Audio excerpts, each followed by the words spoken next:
Olá, hoje a gente mergulha em um material que é, assim, a trilha para o futuro de muita gente.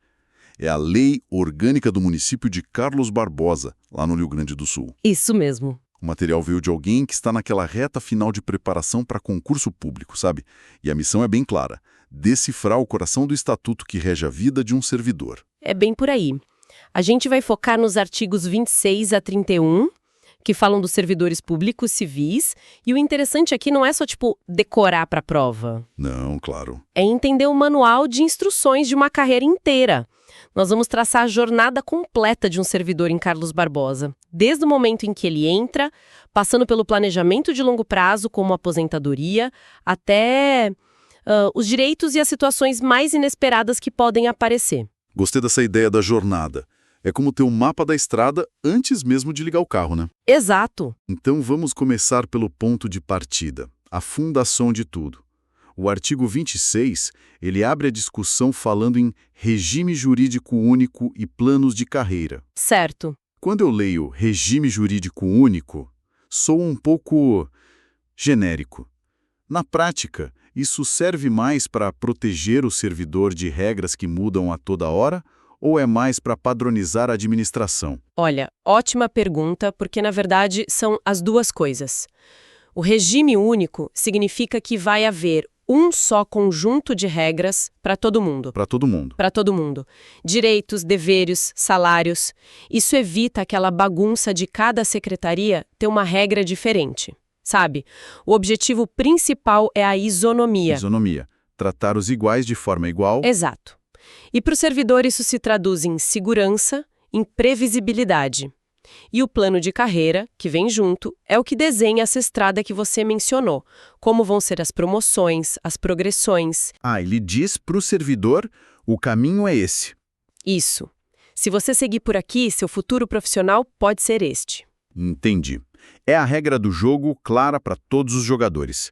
Mas tem um parágrafo único nesse artigo que é bem curto, mas parece uma daquelas frases com letras miúdas que a gente não pode ignorar. Sim. Ele diz que a lei vai assegurar todos os direitos constitucionalmente previstos. Isso é só para reforçar ou tem um peso maior? Tem um peso gigantesco. Pensa nisso como piso de segurança da carreira. Um piso. É. Essa frase garante que, por mais que o município crie as suas próprias regras, ele nunca poderá retirar um direito que a Constituição Federal já garante. Férias, 13º, licenças, tá tudo protegido ali. Faz sentido. Na verdade, o grande pulo do gato para entender essa lei é perceber que ela tá sempre jogando um jogo de duas mãos. De um lado, a autonomia do município. Do outro, a sombra constante da Constituição Federal, que é a lei maior. Então a dica para o concurseiro é não ficar só na lei municipal. Exatamente. O concurseiro inteligente não estuda só a lei de Carlos Barbosa. Ele estuda como ela se encaixa nesse quebra-cabeça maior. Faz todo sentido. É como se a Constituição dissesse, daqui para baixo ninguém mexe. Ok, estabelecemos o começo da jornada. Agora vamos dar um salto lá para o final dela, um tema que sempre gera muita discussão: aposentadoria. Ah, sim. E pelo que eu vi, nos artigos 27 e seguintes, aqui o terreno fica bem complicado, né? Fica. E por um bom motivo. Essa seção inteira foi alterada por uma emenda em 2023. Isso mostra que a lei não é uma pedra. Ela respira, ela se adapta às grandes mudanças do país, como foi a reforma da Previdência. Certo. O artigo 27, agora, estabelece a nova regra geral. Aposentadoria voluntária aos 62 anos para mulheres e 65 para homens. Mas, e aqui está o detalhe crucial... Sempre tem um mas. Sempre tem. Ele diz que devem ser observados o tempo de contribuição e os demais requisitos estabelecidos em lei complementar municipal. Peraí, deixa eu ver se entendi. A regra principal da lei orgânica aponta para uma outra lei, uma tal de lei complementar que ainda nem existe. Exato. Isso parece um campo minado para quem está fazendo a prova. Como é que se responde a uma questão sobre isso? É exatamente um campo minado. E os artigos seguintes funcionam como mapa para atravessar ele. A lei previu essa situação e criou regras de transição. Ah, bom. O artigo 27A, por exemplo, cuida de quem já estava no barco. Ele diz que quem entrou no serviço público até o final de 2022 tem o direito de se aposentar pelas regras antigas. Certo. Mas, de novo, com um asterisco. Precisa respeitar as regras de transição que essa futura lei complementar vai criar. É uma proteção, mas uma proteção com condição. Certo, isso é para quem já era servidor. Mas e para quem está prestando concurso agora? A pessoa que nos enviou o material, por exemplo. Ela vai entrar a partir de 2023. Qual regra vale para ela? Para essa pessoa, a resposta está no artigo 27b, que é uma regra temporária. Temporária. É como se o município dissesse: olha, a nossa casa de regras da Previdência ainda está em construção. Enquanto o projeto não fica pronto, vamos usar as regras de construção do vizinho. E quem é o vizinho? O vizinho, no caso, é o governo federal. Até que a lei municipal seja criada, valem as regras da reforma da Previdência Nacional, a Emenda Constitucional 103. Uau! Então, a grande sacada para o concurseiro de hoje é que, na prática, a matéria de previdência municipal é, por enquanto, a matéria de previdência federal. Exatamente. Isso muda completamente a estratégia de estudo, não é? O edital pode pedir a lei orgânica, mas a resposta certa pode estar na Constituição. Perfeito. É um exemplo claro daquela dinâmica que a gente falou. A lei municipal dialogando o tempo todo com a federal. Entendi. E o artigo 28, sobre a pensão por morte, só reforça isso. Ele é super direto, basicamente diz: para a pensão, sigam o que a Constituição e a lei federal mandam. O município opta por não reinventar a roda, sabe? Garante uma segurança jurídica, imagino. Exatamente. Uniformidade e segurança. Perfeito. Então, já vimos o começo e projetamos o fim da carreira. Mas e a vida que acontece durante essa jornada?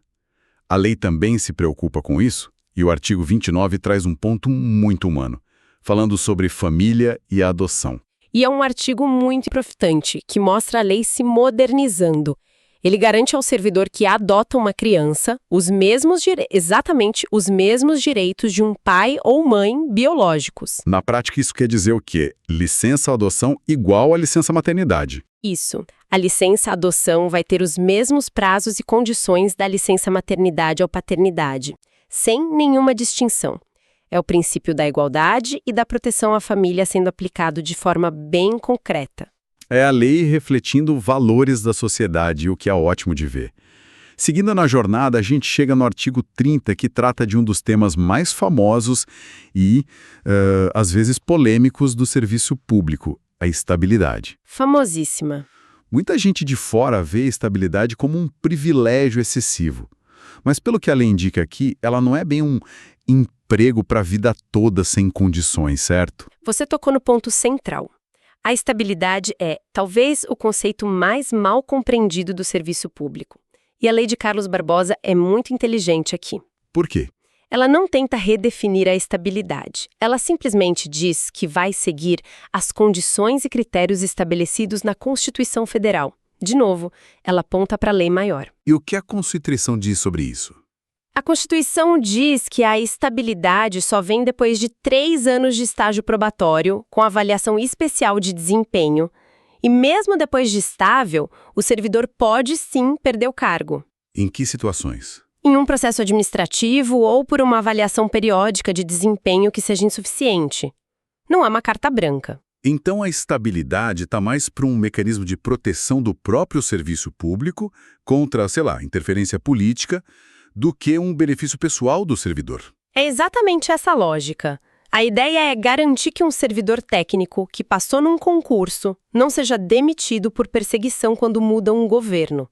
É uma garantia para que o Estado continue funcionando com base em critérios técnicos e não em favoritismos. Ou seja, a estabilidade protege o cidadão. No fim das contas, sim. Protege o cidadão ao garantir a continuidade e a imparcialidade do serviço. Essa perspectiva muda tudo. Agora, para fechar a nossa jornada, o artigo 31. Ele trata de uma situação bem particular, mas que pode cair na prova. O servidor que decide entrar para a política e se elege. Ah, esse é um prato cheio para questões. É um verdadeiro quebra-cabeça com várias peças. Como a lei concilia essas duas carreiras? É um quebra-cabeça mesmo, e cada peça tem uma regra diferente. Vamos montar juntos? Vamos. Primeiro cenário. O servidor se elege para um cargo federal ou estadual, tipo deputado. O que acontece? Imagino que ele tem que se afastar, né? Não dá para estar em Brasília e em Carlos Barbosa ao mesmo tempo. Exato. A lei diz que ele ficará afastado do seu cargo. Simples e direto. Agora, segundo cenário. E se ele for eleito para o cargo máximo do município, o de prefeito? Aí também precisa se afastar com certeza. Mas muda alguma coisa na regra? Muda um detalhe fundamental. Ele também é afastado, mas a lei dá a ele um poder de escolha. Ele tem a faculdade de optar pela sua remuneração. Ah, que interessante. Ele pode analisar o que é mais vantajoso, se é o salário de servidor ou o subsídio de prefeito, e escolher um deles. É um direito de opção. E para o cargo de vereador, que imagino o seu caso mais comum. Complica de novo, né? É o cenário mais flexível. E a palavra-chave aqui é compatibilidade de horários. Ok. Se os horários da Câmara de Vereadores não conflitarem com o horário de trabalho na Prefeitura, a mágica acontece. Ele pode acumular os 2 cargos e as 2 remunerações. Ele recebe os 2, o salário e o subsídio de vereador. Exatamente, recebe os 2. E se não houver essa compatibilidade de horários? Aí a regra volta a ser a mesma do prefeito. Ele se afasta do cargo de servidor e pode optar pela remuneração que preferir. Certo. Então, para resumir, deputado afasta, prefeito afasta e opta. Vereador, se for compatível, acumula, se não for, afasta e opta. Ficou bem claro, assim. Mas fica uma dúvida. E o tempo de serviço para aposentadoria? Esse tempo afastado na política, ele conta. A pessoa não é prejudicada na carreira? A lei também pensou nisso. Ela diz que, em qualquer caso de afastamento para mandato eletivo, o tempo de serviço continua contando para todos os efeitos legais. Aposentadoria, por exemplo. E tem alguma exceção? Tem. Uma, não conta para promoção por merecimento. O que faz todo sentido, né? A pessoa não está de fato exercendo a função para ser avaliada por mérito. É verdade. É uma forma de proteger a carreira. Exato, proteger a carreira de quem exerce um direito político. Então, fechamos o ciclo. Mapeamos essa jornada toda, desde a fundação da carreira no regime jurídico, passando pelas regras complexas e em transição da aposentadoria, até os direitos do dia a dia e situações extraordinárias. Qual é a grande mensagem para quem está com a caneta na mão, pronto para fazer a prova? A mensagem é que entender a lei municipal é importante, mas entender a dança entre a lei municipal e as leis federais, especialmente a Constituição, é o que realmente faz a diferença. Essa conexão, né? Essa conexão. Essa legislação de Carlos Barbosa nos mostra um município que cria suas regras, mas que é humilde e inteligente o suficiente para se alinhar às normas nacionais em temas cruciais. Compreender essa dinâmica, essa hierarquia de leis, é a chave. Não só para passar no concurso, mas para ser um servidor consciente e preparado. Fica uma reflexão final, então. Vimos que os artigos sobre aposentadoria apontam para uma futura lei complementar municipal, que ainda vai detalhar muitas das regras do jogo. Sim, um futuro em aberto. Diante de um cenário legal que está sempre em movimento, como se preparar não apenas para a prova de amanhã, mas para as realidades de uma carreira que pode durar décadas, onde as regras podem e provavelmente vão mudar de novo.